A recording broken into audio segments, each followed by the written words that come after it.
दरम्यान वेगळा विदर्भ करणं हा भाजपचा अजेंडा आहे असा दावा बावनकुळेंनी केला होता। त्यावर संजय राऊतांनी हल्लाबोल केलाय। महाराष्ट्रापासून विदर्भाला तोडण्याचं षडयंत्र आखलं जातंय असा आरोप संजय राऊतांनी केलाय।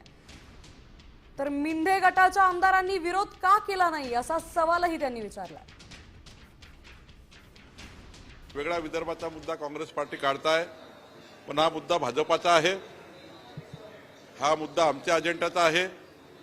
या मुद्द्यावर आम्ही काम करतो आहे।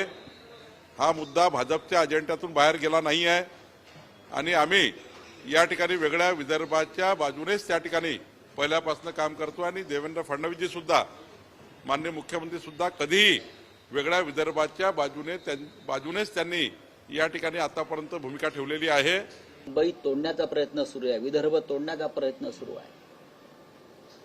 या राज्याचे प्रमुख मंत्री, महसूल मंत्री चंद्रशेखर बावनकुळे, जे कॅबिनेटचे महत्वाचे सदस्य आहेत, ते सांगतात विदर्भ वेगळा करण्याचे आमचं काम सुरू आहे, आमचा अजेंडा आहे